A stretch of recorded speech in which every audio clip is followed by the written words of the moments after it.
कल पर विजय पाने के लिए मौन से बड़ा कोई शस्त्र नहीं। खुशियों के लिए साधन की नहीं, संतोष की जरूरत होती है।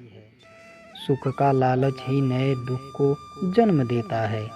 यहाँ कोई भी आपका सपना पूरा करने के लिए नहीं है। हर कोई अपनी तकदीर और अपनी हकीकत बनाने में लगा है। जो शेष बची है उसे ही विशेष बनाइए, अन्यथा वो शेष तो होना ही है।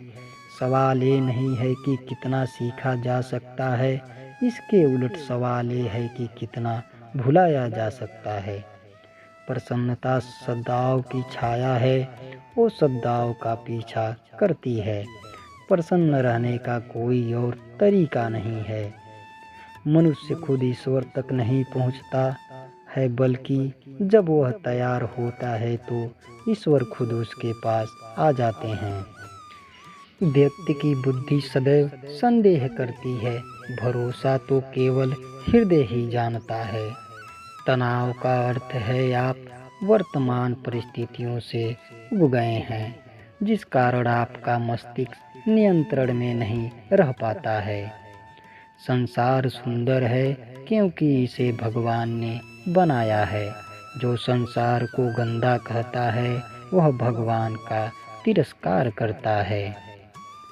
स्वयं की खोज करें, अन्यथा आपको अन्य लोगों की राय पर निर्भर रहना होगा, जो खुद को भी नहीं जानते। संसार में केवल वे ही दरिद्र हैं जिनके हृदय में प्रेम नहीं होता है। समझौता करना कायरता है, सत्य कभी समझौता नहीं करता। सत्य तो अपनी जगह पर अटल रहता है। जिंदगी का आधा दुख गलत लोगों से उम्मीद रखने से आता है और बाकी का दुख सच्चे लोगों पर शक करने से होता है। दिखावे का जीवन जीना बहुत कष्टदायक होता है, क्योंकि इंसान की वास्तविकता कुछ और होती है और वो दुनिया को कुछ और दिखाना चाहते हैं। संबंध बड़ी बड़ी बातें करने से नहीं, छोटे भावों को समझने से गहरे होते हैं। व्यक्ति की खामोशी यह जाहिर कर देती है कि वह कितना खुश है या कितना दुखी है। केवल सत्य ही संसार का सार है। हर एक प्राणी का सम्मान करना ही अहिंसा कहलाती है। अहिंसा ही सबसे बड़ा धर्म होता है, जो सभी जीवों के कल्याण की कामना करता है। जो भय का विचार करता है वह खुद को अकेला और असहाय पाता है। सुख दुख आनंद और कष्ट में हमें हर प्राणी के प्रति वैसे ही भावना रखनी चाहिए जैसे कि हम अपने प्रति रखते हैं। केवल वही विज्ञान महान है और सभी विज्ञानों में श्रेष्ठ है, जिसका अध्ययन मनुष्य को सभी प्रकार के दुखों से मुक्त कर देता हो। स्वयं पर विजय प्राप्त करना लाखों करोड़ों दुश्मनों पर विजय पाने से बेहतर है। कर्म के पास ना कोई कागज है और ना ही कोई किताब है, फिर भी उसके पास सारी संसार का हिसाब होता है। ईश्वर का कोई अलग अस्तित्व नहीं है। सही दिशा में सर्वोच्च प्रयास करने से हर कोई भगवान को प्राप्त कर सकता है।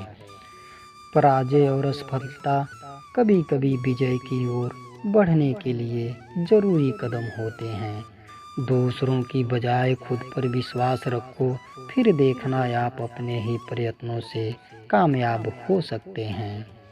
जीवन में जोखिम रहित जैसा कुछ नहीं है। हमें अपने अधिकारों के लिए भी जोखिम उठाना पड़ता है।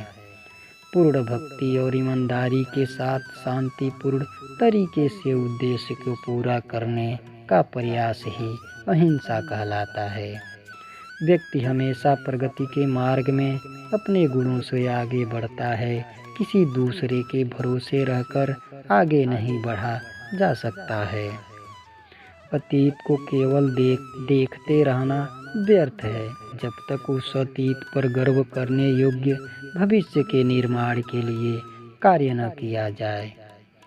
जब दुनिया हमें कहती है हार मान लो, उस समय उम्मीद हमें कान में कहती है, एक बार और कोशिश करके देखो। तब तक अपने काम पर काम करें जब तक कि आप सफल नहीं हो जाते। जीत और हार आपकी सोच पर निर्भर करती है।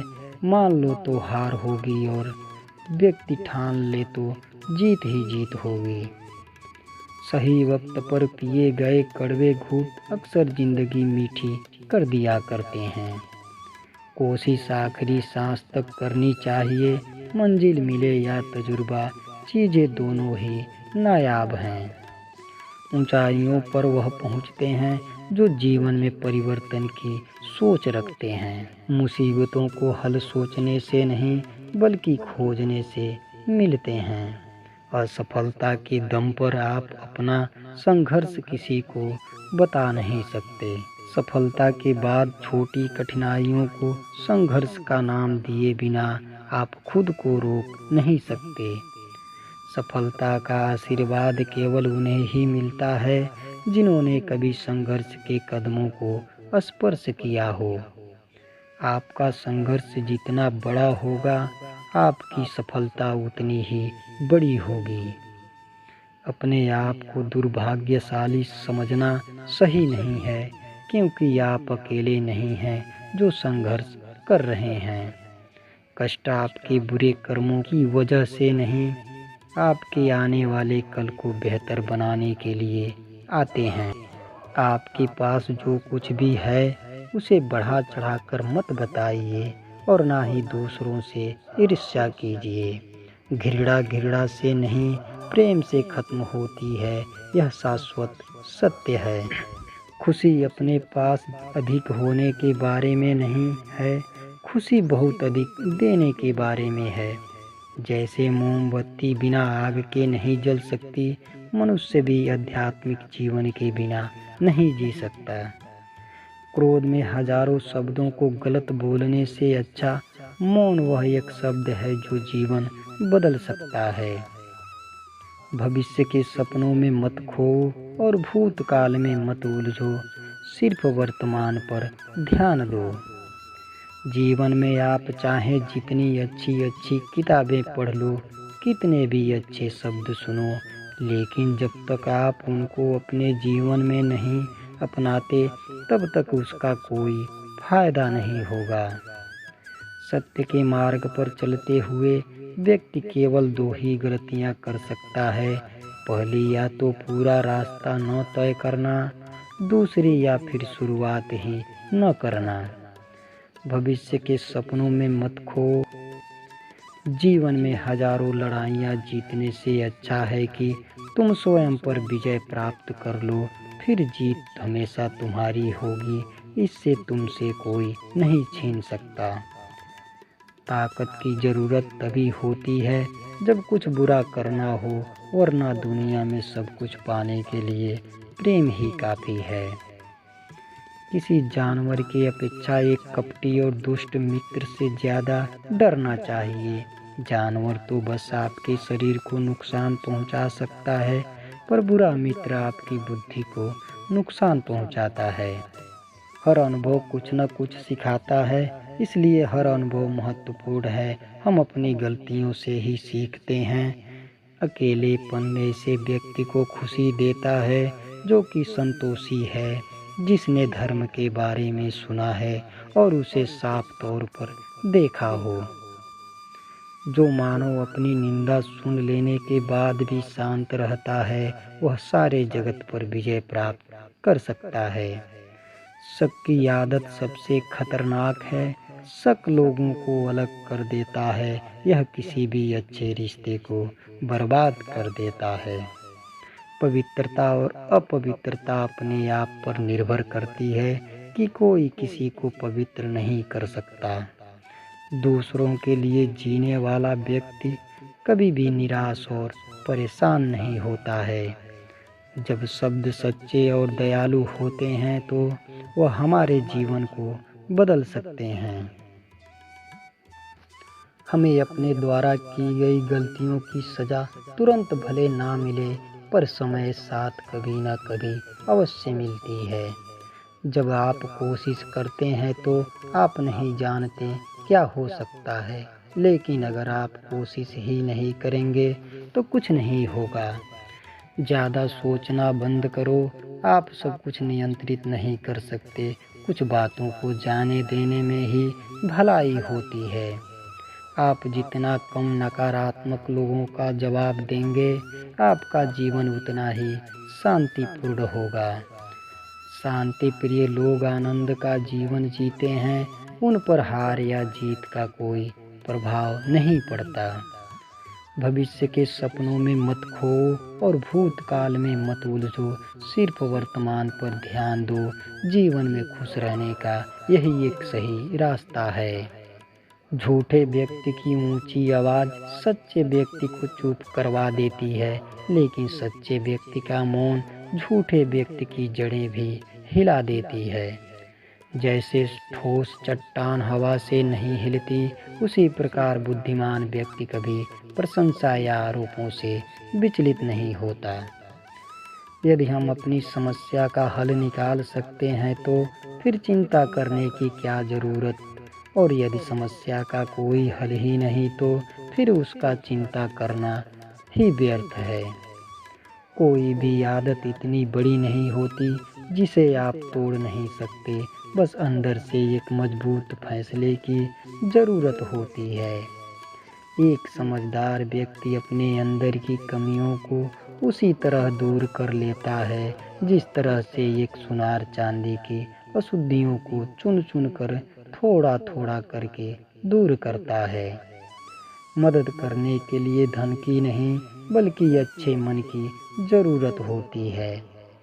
विचलित मन वाले व्यक्ति को मौत उसी तरह से बहा कर ले जाती है जिस तरह से अचानक आई बाढ़ में गांव के सोते हुए जान माल बह जाते हैं। व्यक्ति की इच्छाओं का कभी अंत नहीं होता। अगर एक इच्छा पूरी हुई नहीं कि दूसरी इच्छा जन्म ले लेती है। जीत उसी की होती है जिसको हारने का डर नहीं होता। जिंदगी में अगर आप टूटने लगो तो उदास मत होना, क्योंकि जो टूटते हैं वही तो निखरते हैं। इतने कमज़ोर मत बनो कि कोई आपको तोड़ सके, बल्कि इतने मजबूत बनो कि आपको तोड़ने वाला खुद ही टूट जाए। सब चीज़ें किस्मत से नहीं मिलती, कुछ चीज़ों के लिए काबिल बनना पड़ता है। जो दान कर्तव्य समझकर बिना किसी संकोच के किसी ज़रूरतमंद व्यक्ति को दिया जाए, वह सात्विक माना जाता है। जो महापुरुष मन की सभी इच्छाओं को त्याग देता है और अपने आप में ही प्रसन्न रहता है, उसको निश्चल बुद्धि कहते हैं। भगवान श्री कृष्ण कहते हैं, जो व्यक्ति सुख तथा दुख में विचलित नहीं होता और इन दोनों में समभाव रहता है, वह निश्चित रूप से मुक्ति के योग्य है। जिस प्रकार मनुष्य पुराने कपड़ों को त्याग कर नए कपड़े धारण करता है, उसी प्रकार आत्मा पुराने तथा व्यर्थ के शरीरों को त्याग कर नया भौतिक शरीर धारण कर लेता है। जो कर्म को फल के लिए करता है, वास्तव में न उसे फल मिलता है न ही वो कर्म होता है। फल की लालसा छोड़कर कर्म करने वाला मनुष्य ही अपने जीवन को सफल बनाता है। मनुष्य जो चाहे बन सकता है, अगर वह विश्वास के साथ इच्छित वस्तु पर लगातार चिंतन करे तो वह संसार के उस शिखर पर पहुंच जाता है जो कभी उसने सोचा भी नहीं होता है। निर्बलता अवश्य ईश्वर देता है, किंतु मर्यादा मनुष्य का मन ही निर्मित करता है। एक राज्य में एक प्रतापी राजा राज्य करता था। वह दयालु और बहुत बड़ा प्रजापालक था। हमेशा प्रजा के हित में प्रयत्नशील रहता था। वह इतना कर्मठ था कि अपना सुख ऐशो आराम सब छोड़कर सारा समय जन कल्याण में ही लगा देता था। यहाँ तक कि जो मोक्ष का साधन है अर्थात भगवत भजन, उसके लिए भी वह समय नहीं निकाल पाता था। एक सुबह राजा वन की तरफ भ्रमण करने के लिए जा रहा था। कि उसे एक साधु महात्मा के दर्शन हुए। राजा ने महात्मा को प्रणाम करते हुए उनका अभिनंदन किया और साधु के हाथों में एक लंबी चौड़ी पुस्तक देखकर उनसे पूछा, महाराज आपके हाथ में यह क्या है? साधु महात्मा बोले, राजन, यह हमारा बही खाता है जिसमें सभी भजन करने वालों के नाम हैं। राजा ने निराशा युक्त भाव से कहा, कृपया देखिए तो इस किताब में कहीं मेरा नाम भी है या नहीं। साधु महाराज किताब का एक एक पृष्ठ उकेरने लगे, परंतु राजा का नाम कहीं भी नजर नहीं आया। राजा ने साधु को चिंतित देखकर कहा, महाराज आप चिंतित न हो, आपके ढूंढने में कोई भी कमी नहीं है। वास्तव में ये मेरा दुर्भाग्य है कि मैं भजन कीर्तन के लिए समय निकाल नहीं पाता और इसलिए मेरा नाम यहाँ नहीं है। उस दिन राजा के मन में आत्मग्लानि सी उत्पन्न हुई, लेकिन इसके बावजूद उन्होंने इसे नज़रअंदाज कर दिया और पुनः परोपकार की भावना के लिए दूसरों की सेवा करने में लग गए। कुछ दिन बाद राजा फिर सुबह वन की तरफ टहलने के लिए निकले तो उन्हें वही साधु महाराज के दर्शन हुए। इस बार भी उनके हाथ में एक पुस्तक थी। इस पुस्तक के रंग और आकार में बहुत भेद था और यह पहली वाली से काफी छोटी भी थी। राजा ने फिर उन्हें प्रणाम करते हुए कहा, महाराज, आज कौन सा बही खाता अपने हाथों में लिए हुए हैं? साधु महात्मा ने कहा, राजन, आज के बही खाते में उन लोगों का नाम लिखा है जो भगवान को सबसे अधिक प्रिय हैं। राजा ने कहा, कितने भाग्यशाली होंगे वे लोग, निश्चित ही वे दिन रात भगवत भजन में लीन रहते होंगे। क्या इस पुस्तक में कोई मेरे राज्य का भी नागरिक है? साधु महाराज ने बही खाता खोला और ये देखा कि पहले पन्ने पर पहला नाम राजा का ही था। राजा ने आश्चर्यचकित होकर पूछा, महाराज, मेरा नाम इसमें कैसे लिखा हुआ है? मैं तो मंदिर भी कभी कभार ही जाता हूँ। साधु ने कहा, राजन, इसमें आश्चर्य की क्या बात है? जो लोग निष्काम होकर संसार की सेवा करते हैं, जो लोग संसार के उपकार में अपना जीवन अर्पण करते हैं, जो लोग मुक्ति का लोभ भी त्याग कर प्रभु के निर्बल संतानों की सेवा सहायता में अपना योगदान देते हैं, उन त्यागी महापुरुषों का भजन स्वयं भगवान करते हैं। हे राजन, आप मत पछताओ कि आप पूजा पाठ नहीं करते। जो लोगों की सेवा करता है असल में भगवान की ही पूजा करता है। परोपकार और निस्वार्थ लोक सेवा किसी भी उपासना से बढ़कर है। साधु महात्मा ने वेदों का उदाहरण देते हुए कहा, कर्म करते हुए 100 वर्ष जीने की इच्छा करो तो कर्म बंधन में लिप्त हो जाओगे। राजन, भगवान दीन दयालु है, उन्हें दिखावा नहीं बल्कि अच्छे आचरण भाता है। सच्ची भक्ति तो यही है कि परोपकार करो, दिन दुखियों का हित साधन करो। अनाथ, किसान एवं निर्धन आज अत्याचारियों से सताए जाते हैं। इनकी यथाशक्ति सहायता और सेवा करो और यही परम भक्ति है। तो आज की कहानी आपको कैसी लगी कमेंट बॉक्स में ज़रूर लिखें और ऐसे ही ज्ञानवर्धक कहानियों के लिए चैनल को सब्सक्राइब और वीडियो को एक लाइक कर दें।